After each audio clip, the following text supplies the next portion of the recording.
Hi, it's Dave Oates from FinderMonkey and Joanna North Associates. I wanted to do a video this week about, it's just inspired by a couple of cases recently, but this is something we see an awful lot.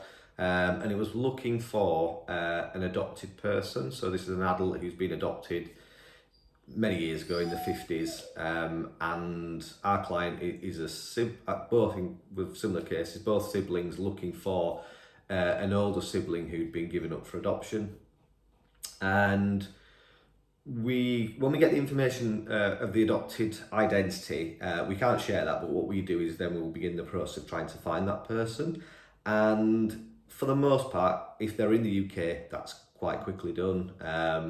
If they might have changed the name by marriage perhaps, but sometimes that happens, but we can usually find a marriage record. So usually we can find them in the UK, but then sometimes we can't find any trace of them in the UK, living or deceased. So usually when that happens, the explanation is that someone's gone overseas. And so at that point we'll update our clients, say, look, we've begun the search process, we've got the information to be able to find somebody, but they're not in the UK. And our client, I just think of an example from this week, our client was like, quite disappointed and thinking that was the end. But I quickly pointed out that's definitely not the end, because we frequently find people all over the world. And the reason I wanted to talk about these two specific cases because they were both very similar, and it's something we see a lot. One of the first things I check when there's no trace of somebody in the UK is I just check the historic records for people leaving the UK, which certainly from the 50s and the 60s are relatively easy to kind of look into. When it gets to later periods, that can be a bit trickier. But one of the places we see many people from the UK going to, certainly in the 50s, 60s and 70s, is Australia. Also other countries like New Zealand, Canada, America and South Africa as well. But Australia tends to be the one we see most people going to, and it's often the first place I will have a look to see if I can find evidence of a person going there. And in both cases, that's exactly what had happened. And so what we then do is we send that information out. We have agents all over the world. So we, in this case, send it to our agents in Australia, ask them, here's the information that the people we're looking for. Can you help us track these people down to a current address?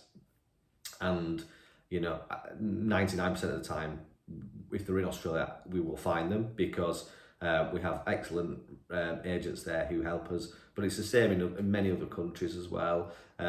The country where people have gone to can often affect how difficult it is to trace them. So, for instance, Canada can be a little bit trickier.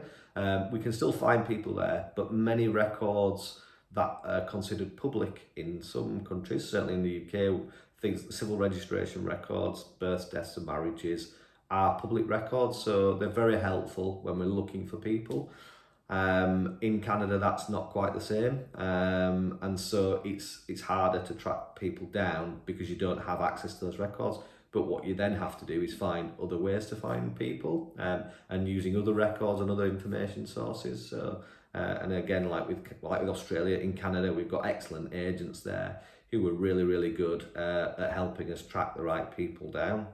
So I hope that's been helpful. If you've looking for somebody and think, they emigrated a long time ago and therefore it's impossible to find them, it's absolutely not. Knowing the country to start with is incredibly helpful. Not knowing is a bit harder, but then we will usually look for ways to try and find evidence of where somebody may have gone. So many things are possible. So I hope, like I say, you found that helpful. Thanks for watching, and I will see you again next time.